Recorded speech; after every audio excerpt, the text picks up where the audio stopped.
வணக்க மக்களே, அனைவருக்கும் வணக்கம். இன்றைக்கி நம்ம இந்த ஒரு வீடியோவில் இதை பற்றி பார்க்க போகிறோம் அப்படின்னு பார்த்தீங்கன்னா, தமிழக அரசு போக்குவரத்து கழகங்களில் வந்திருக்கக்கூடிய அந்த ஒரு முக்கியமான தகவல்களை பற்றி தான் இந்த வீடியோவில் நம்ம பார்க்கலாம்.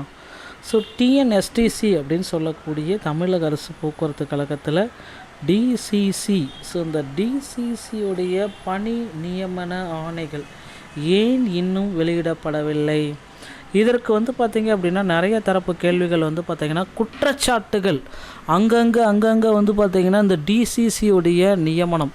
ஸோ டிஎன்எஸ்டிசியில் இந்த டிசிசியுடைய நியமனம் இன்னும் வரலை, டிசிசியுடைய அப்பாயின்மெண்ட் லெட்ரு இன்னும் வரலை, டிசிசியுடைய பணி நியமன ஆணைகள் இன்னும் வரலை. அமைச்சர்கிட்ட மனு கொடுத்துருக்கோம், டிப்போ மேனேஜர் ஹெட்டுக்கிட்ட மனு கொடுத்துருக்கோம், எல்லாருக்கிட்டையும் நாங்கள் கொடுத்துருக்கோம். செய்முறை தேர்வை முடிச்சுட்டு நான் வண்டி ஓட்டி காட்டிட்டு ப்ராக்டிக்கல் எக்ஸாம் எல்லாமே முடிச்சுட்டு ரெடியாக இருக்கேன். ஸோ 2வது பேட்ச்லேயும் நான் போயிட்டு அவங்ககிட்ட காட்டிட்டு ரெடியாக இருக்கேன். ஆனால் எனக்கு இன்னும் பணி நியமன ஆணைகள் வரல. ஸோ எலெக்ஷன் வந்துடுச்சு அப்படின்னா இந்த பணி நியமன ஆணைகள் வருமானது எல்லோர் மத்தியிலுமே ஒரு சந்தேக கேள்விக்குறியாக மாறிடுச்சுங்க. எலெக்ஷனுக்கு முன்னாடி, ஏன்னா தேர்தல் தேதி அறிவிப்புக்கு முன்னாடி அறிவித்தா மட்டும்தான் நமக்கு அப்பாயின்மெண்ட் லெட்ரு போஸ்டிங் எல்லாமே.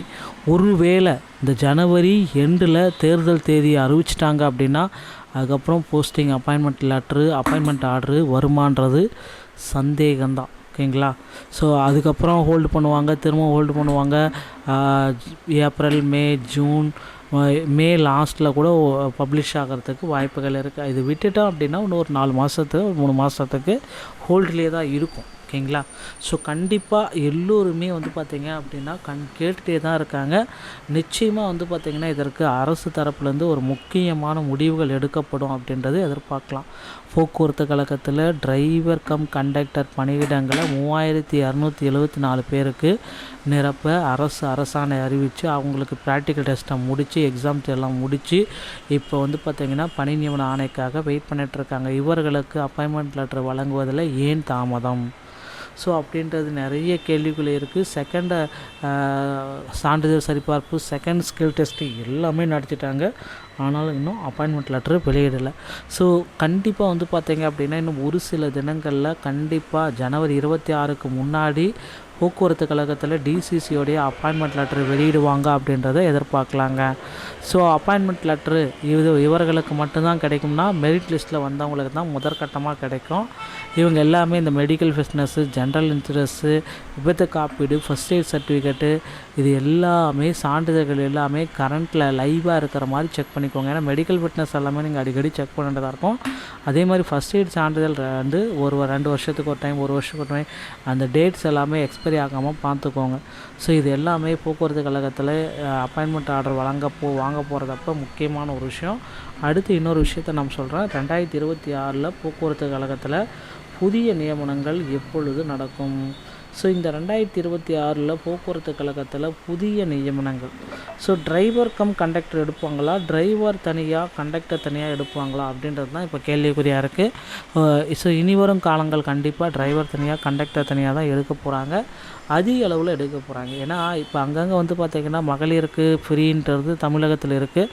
அடுத்த ஆட்சி தேர்தல் அறிக்கையை வெளியிட்டாங்க. ஸோ அதிமுகவுடைய தேர்தல் அறிக்கையை பார்த்திங்கன்னா ஆண்களுக்கும் ஃப்ரீ.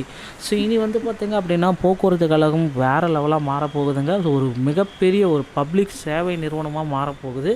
ஸோ கண்டிப்பாக போக்குவரத்து கழகத்தில் அதிக அளவு இனி ஆட்கள் ஏற போகிறாங்க, ஆட்களும் பார்த்திங்கன்னா எடுக்க போகிறாங்க. ஸோ 2026 ஒரு 20,000 காலி பணியிடங்களை எதிர்பார்க்கலாம். டிரைவர் தனியாக கண்டக்டர் தனியாக தான்.